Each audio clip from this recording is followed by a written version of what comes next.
la mesa del jurado calificador, compañeros participantes, señoras y señores. Provengo de la tierra del flechador del sol, cuna del benemérito de las Américas, del lugar de la orografía más trascendental de nuestro país, de Oaxaca de Juárez, cuna de Benito Pablo Juárez García, y participo en esta etapa con el tema Juárez y la desamortización de las manos muertas. Tendríamos que hablar principalmente de Estado y de Iglesia. Tendríamos que hablar principalmente y remontarnos tal vez a la presidencia de Ignacio Comonfort, del poblano que golpe tras golpe tiene en su idea la de un país republicano y tiene como principal colaborador a Miguel Lerdo de Tejada como ministro de Hacienda.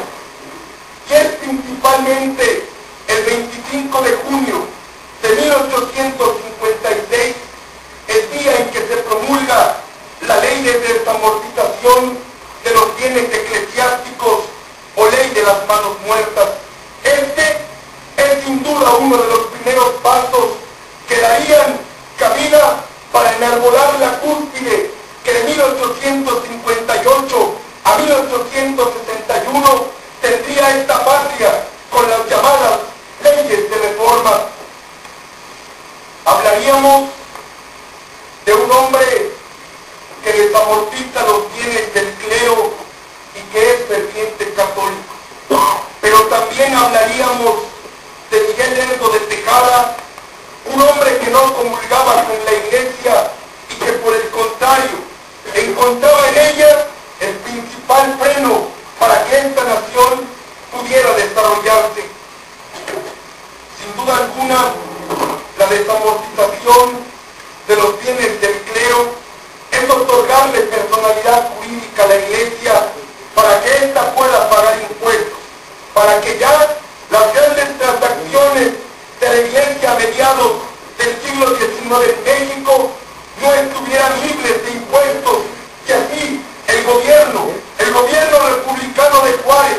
de Comonfort y de todos los liberales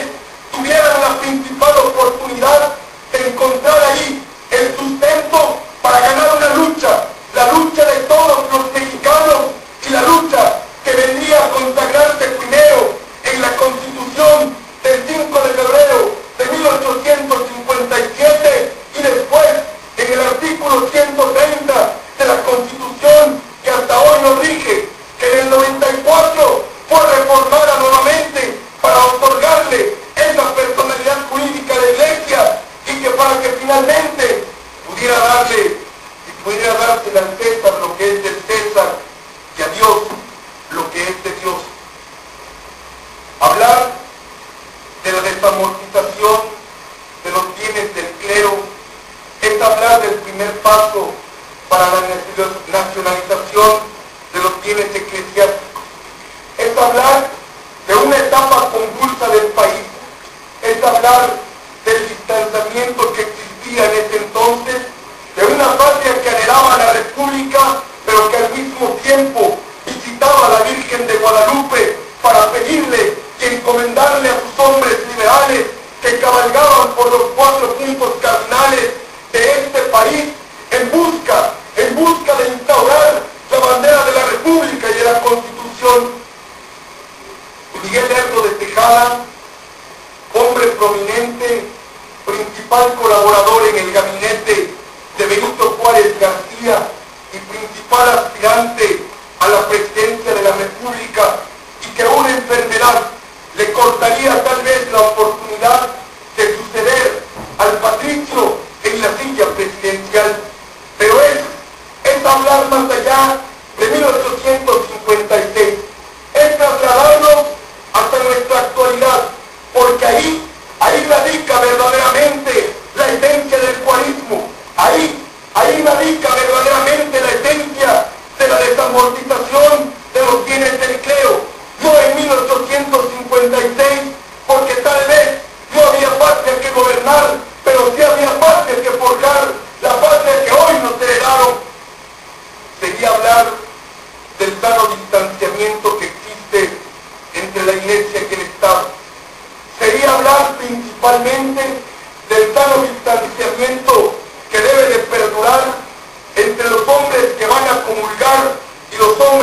van a legislar. Sería hablar principalmente que hoy debemos de seguir el ejemplo de Miguel Lerdo de Tejada, inspirado principalmente en estos indios que pagaban impuestos a la iglesia y que la iglesia no pagaba impuestos al Estado. Hoy había que preguntarnos si no vivimos nuevamente en el siglo XIX. Había que preguntarnos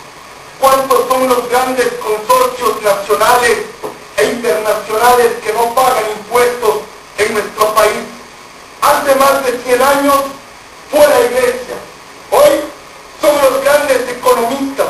las grandes transnacionales convertidas en los patrones de los más de 100 millones de pobres en este país. Es entonces el momento de entender la desamortización no como una afrenta a la Iglesia Católica,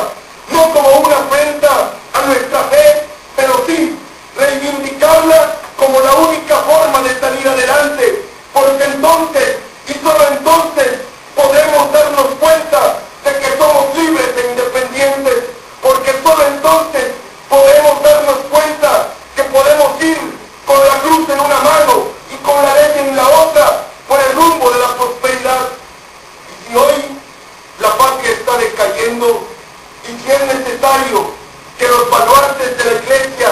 salgan a rescatar esta patria, elijamos los púlpitos necesarios.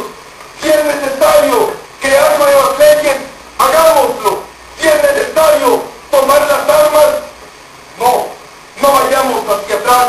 pero sobre todo, escudémonos principalmente en los libros, en esos que nos hacen como el Quijote, ir por los anchos caminos de la patria, no por el Dulcinea.